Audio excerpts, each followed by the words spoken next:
I remember the sound, sharp, desperate, and full of rage. 3 hard bangs against my front door, followed by her voice, shrill and venomous. "Open up! I know you're in there!" My sister-in-law, she'd always had a way of making herself the center of chaos, but that morning, something inside me had shifted. For years, I'd let her barge into my home, my peace, my decisions. Every insult, every manipulation, every twisted little power play, I had swallowed them all until the day I changed the locks. It wasn't just about a key, it was about reclaiming what she'd taken. My control, my space, my silence. And as she pounded at the door, shouting my name over and over, I stood there, only a few steps away, breathing in the quiet I'd fought for. My hands trembled, not from fear, but from the strange calm that comes when you finally stop running. I could hear her pacing outside, muttering threats under her breath. She thought she could scare me back into submission, the way she always had, but not this time. Not after what she did to my daughter, not after the lies she spread that nearly tore our family apart. The air felt heavier with each passing minute. My heart beat in slow, deliberate thuds, not panic, but purpose. This was the sound of a new beginning. When her voice cracked, part fury, part disbelief, I almost pitied her. Almost. Because deep down, I knew something she didn't. This wasn't just a locked door. It was the final line between who I was and who I was becoming. As her footsteps faded down the porch and into the cold silence, I turned the deadbolt once more, just to feel it click. Solid, final, satisfying. That was the moment everything began to unravel, because when you lock someone out, you never know what they'll do next. And I was about to find out how far revenge can reach when it comes from family. The next morning, the world looked deceptively calm. Sunlight poured through the kitchen window, soft and golden, the kind of light that tries to convince you that yesterday's chaos never happened. I brewed my coffee in silence, pretending not to wait for the inevitable. But deep down, I knew she'd be back, and she didn't disappoint. At 9:07 a.m., her car pulled into the driveway. The same screech of tires, the same heavy door slam, the same anger barely held together. But this time, there was something else in her voice. Not just rage, something thinner, sharper, fear, maybe. She didn't knock right away. Instead, I saw her silhouette through the frosted glass, standing still, her hand hovering near the door as if she wasn't sure whether to strike or surrender. Then came the first knock, soft, testing, followed by another, harder, and another. I didn't move. My silence was deliberate now, a kind of weapon she didn't understand. For years she'd thrived on my reactions, my apologies, my attempts to make peace while she played victim. But when you stop giving people the response they expect, it terrifies them. Finally, she spoke. "You think you can just shut me out after everything I've done for this family?" The irony almost made me laugh. She'd manipulated, humiliated, and poisoned every relationship she could touch, and still saw herself as the savior. I watched her pacing, muttering, checking the windows. And then something strange happened. She stopped at the flower bed near the porch and bent down, as if hiding something there. A glint of metal caught the light, small, quick, deliberate. A key. My stomach turned cold. She'd made a copy. Of course she had. I waited until she left, until her car disappeared down the street, then stepped outside. The flower bed looked untouched, innocent, but I found it easily. The fake rock, the hidden compartment, the spare key gleaming inside. I held it between my fingers for a long time. She wasn't just trying to get back into my house. She was trying to prove that I could never truly keep her out, and that's when I realized this wasn't over, not even close. It happened 3 nights later. I remember because the air felt wrong, too still, too quiet, the kind of silence that makes you second-guess your own heartbeat. I'd gone to bed early, though sleep was more of a performance than a reality. My mind wouldn't stop circling the same question: what would she do next? And around 1 a.m., I got my answer. The click was faint, so soft it could have been the wind, but it wasn't. It was the unmistakable sound of a key turning in my front door. I froze. Every nerve in my body locked tight. Through the half-open bedroom door, I heard the slow creak of hinges, followed by the whisper of shoes on hardwood. She was inside. She moved carefully, methodically, like she knew where everything was. The kitchen, the hall, even the soft tap of her fingers on the wall, as if she was tracing her way back through old memories. I reached for my phone, but stopped. Calling the police would make it public, and she'd twist the story until I was the villain. That was her gift, turning her sins into my shame. So instead, I waited, listened, watched the shadows dance under the doorframe as she wandered through my house, my space, whispering something I couldn't quite catch. When she finally reached the living room, I heard the faint click of a drawer opening, then another, the metallic scrape of silverware, papers being shifted. She wasn't looking for something. She was leaving something. My blood ran cold. A few minutes later, the door closed again. Silence returned, heavy, absolute. I didn't move until dawn. When the sun finally rose, I walked into the living room and began searching, drawer after drawer, shelf after shelf, until I found it. A small velvet pouch tucked behind a stack of unopened mail. Inside, a single gold bracelet. The one she'd accused me of stealing last year. I stared at it, heart pounding, realization slicing through me like ice. She'd broken in to plant evidence, to set me up, to ruin me from the inside out. And in that moment, I knew one thing for sure. If she wanted a war, she was about to get one. I didn't confront her. That would have been too easy. Exactly what she wanted. People like her thrive on confrontation. They feed on reaction, twisted into proof that you are the problem. No. This time I would play her game better than she ever could. I placed the bracelet back in the pouch and returned it to the same drawer. If she wanted to build her little trap, I'd let her, and make sure she walked straight into it herself. Over the next few days, I acted normal. I smiled when she called, even answered her fake concerned questions with calm politeness. "How are you holding up?" she asked sweetly one morning. "Just fine," I said. "You?" She paused, maybe sensing something different in my tone, but she didn't push it. Not yet. Behind that civility, I was planning. Every word, every move, every smile, all part of the quiet architecture of revenge.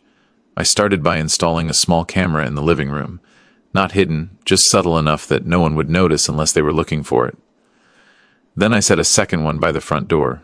If she decided to visit again, I wanted proof. The hardest part was pretending I didn't know what she'd done.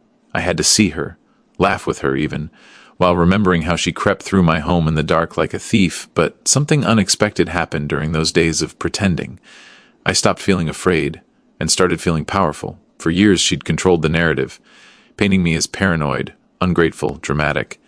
But now I had something she didn't, evidence and patience. I didn't need to shout or fight or prove anything anymore. All I had to do was wait, for her to take the next step, for the world to see her mask slip. Because the thing about manipulators is simple. They always go too far. And when they do, it's no anger that destroys them. It's exposure. So I sat back, smiled, and let her think she'd won. She had no idea the walls were closing in. She invited the whole family. Of course she did. A Sunday lunch at her place. Smiles, salads, and subtle cruelty wrapped in hospitality. It was her stage, and everyone was her audience. I knew what she planned. She'd been planting seeds for weeks. Little whispers about how I'd changed, how I was acting unstable, how I made false accusations. This lunch wasn't about food. It was about control. So I dressed calmly, even wore the blue blouse she'd once called desperate. I smiled in the mirror because I already knew how the day would end. The moment I walked in, she greeted me like a politician. "There she is. You look so much better," she said, loud enough for everyone to hear. I could almost taste the sweetness dripping from her voice.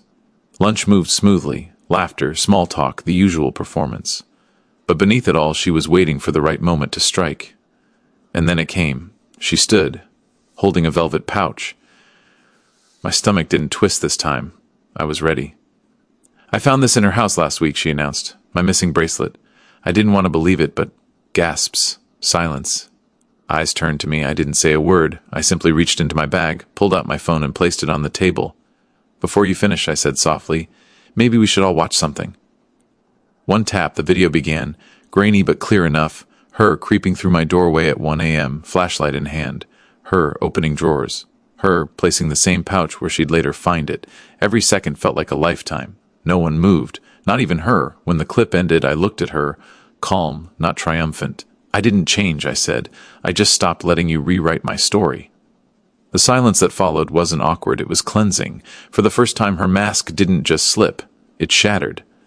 I stood, thanked everyone for lunch, and walked out. Behind me, I could hear the quiet unraveling of her power, the sound of truth doing what revenge never could. The house was quiet again, not the fearful kind of quiet. Not the kind that used to make me listen for footsteps or whispers. This silence was different. It was mine.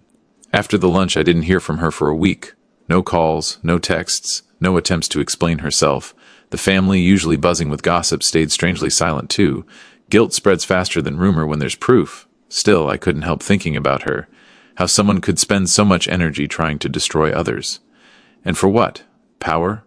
Validation? The illusion of control? Maybe she thought chaos made her relevant. Maybe peace made her invisible, and she couldn't bear that. One afternoon I drove past her house.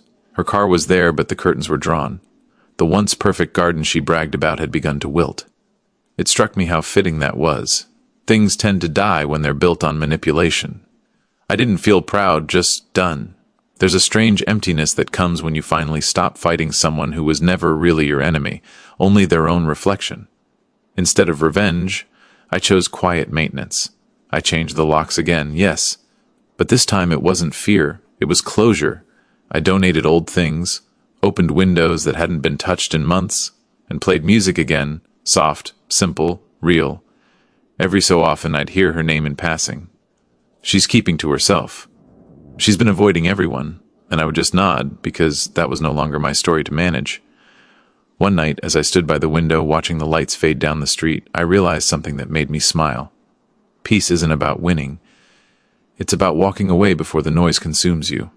The war had ended quietly. No grand victory, no applause. Just me, my home, and the sound of my own breathing in. A place that finally felt like it belonged to me again. And if she ever decided to knock again? Well, some doors stay closed for a reason.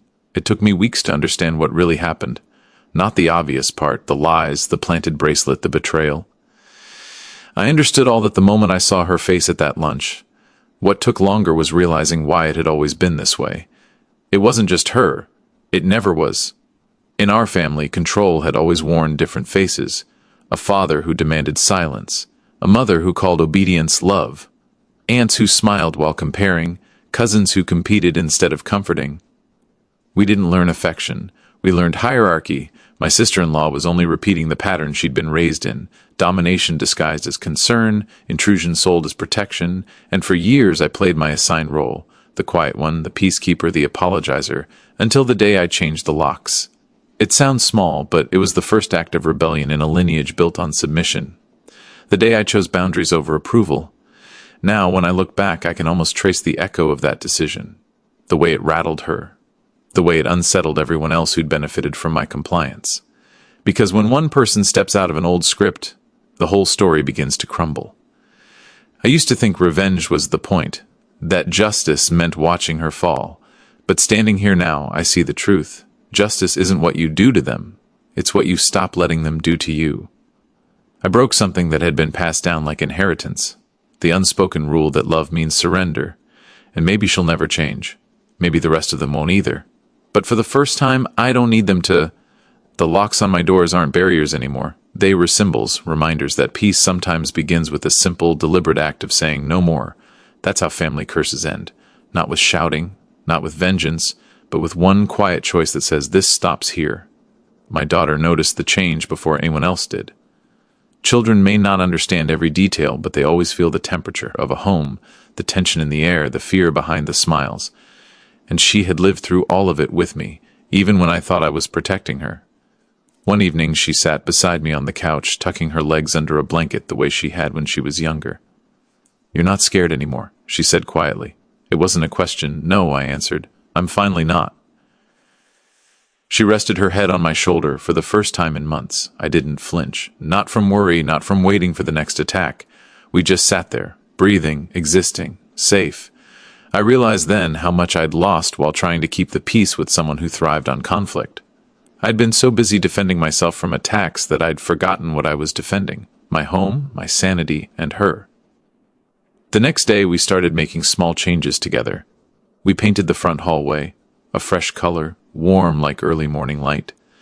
We baked cookies and burned half of them, laughing instead of snapping. We brought flowers inside, opened curtains, filled the silence with music and silly dancing. Healing didn't come as a dramatic revelation.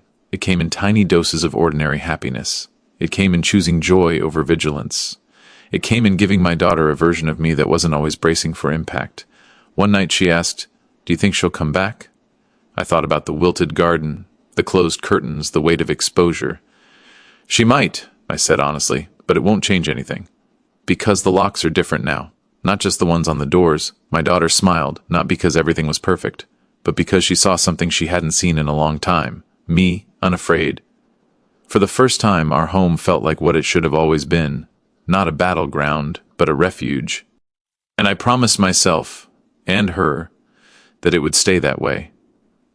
It's strange how silence sounds different when it's no longer a punishment. There was a time when the quiet of this house used to frighten me. Every creak felt like a threat, every still moment a setup for another storm. Now it feels like peace. I walk through each room with a kind of gentle awareness. The air feels lighter, the light falls softer. Even the walls, once heavy with tension, seem to breathe again.